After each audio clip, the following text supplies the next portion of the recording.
Hoje o assunto desse vídeo é sobre a cultura brasileira e os seus ídolos. Chegamos a um cenário dessa geração que suas referências por muitos motivos são completamente ruins e muito pobres de exemplos. E em qual sentido? Por exemplo, caráter. Influenciadores que incentivam jogar jogos de aposta que resultam no endividamento de muitos brasileiros e eles ganham dinheiro quando você perde. Músicos que cantam declaradamente de forma mais desprezível e mais descaradamente possível, depreciando as mulheres de todos os sentidos, de cunho sexual e outras coisas, tratando-os como um objeto descartável. Músicas que romantizam o adultério, cantoras seminuas e se expondo para todo mundo ver sem qualquer preocupação de preservar a sua autoimagem. Outros incentivando assassinatos de bebês, cantam declaradamente ser criminoso é bom.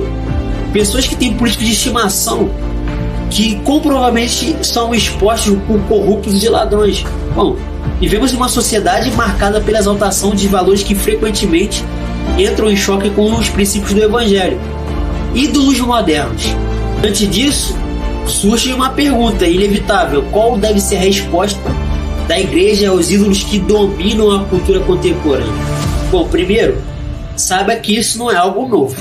No Antigo Testamento, os ídolos eram representações físicas de deuses pagãos. Hoje, embora o cenário tenha mudado, os ídolos permanecem. Eles não estão mais apenas em estátuas ou templos, mas nos corações humanos, nas mídias sociais, nas ideologias, nas estruturas que moldam o comportamento coletivo. Ídolos culturais são tudo aquilo que ocupa o lugar de Deus na vida das pessoas, que estão sendo adorados em vez de Deus. Entre os ídolos que mais evidentes da atualidade estão a estética e a imagem. Pessoas que buscam a aceitação e a perfeição física promovida pelas redes sociais. O dinheiro e o consumo, onde o valor do indivíduo é percebido pelo que ele tem, não pelo que ele é. A autonomia absoluta, a crença de que cada pessoa é seu próprio padrão de verdade e moralidade. Outra coisa, o entretenimento e o prazer desenfreado, né? O hedonismo, a alma que desloca o ser humano sem qualquer responsabilidade espiritual ou social, simplesmente busca pelo prazer. A igreja, ao longo da história, muitas vezes enfrentou a tentação de se conformar com a cultura dominante. Paulo já vai alertar sobre isso em Romanos. Não vos conformeis com este mundo, mas transformei pela renovação do vosso entendimento. Quando a igreja abdica da sua missão profética para ser relevante aos olhos do mundo, ocorre o risco de perder a identidade e diluir a verdade do Evangelho.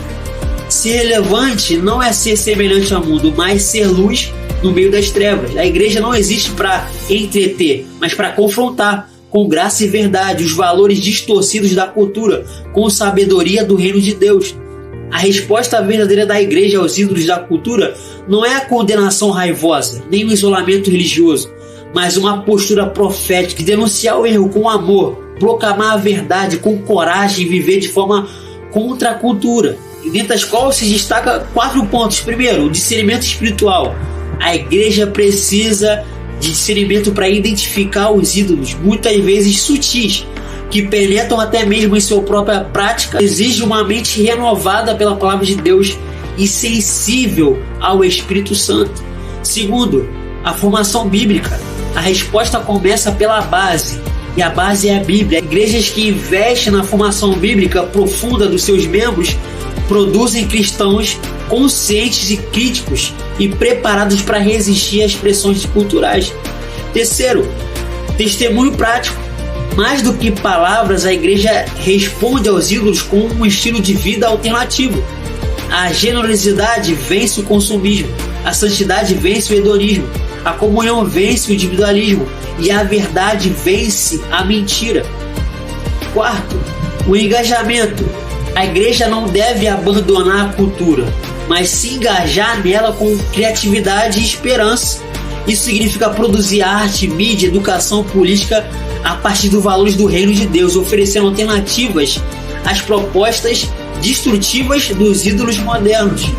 Não adianta reclamar e não agir.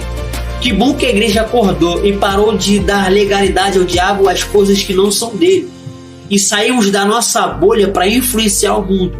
É bem verdade que a nossa esperança está em Cristo, e aí esperamos pela sua volta. Porém, enquanto Cristo não retornar, temos a tarefa e a missão de pregar o Evangelho. Então precisamos destruir os ídolos e ocupar o lugar de referência. Se não fizermos isso, os ídolos da cultura vão ocupar a mente e o coração dessa geração.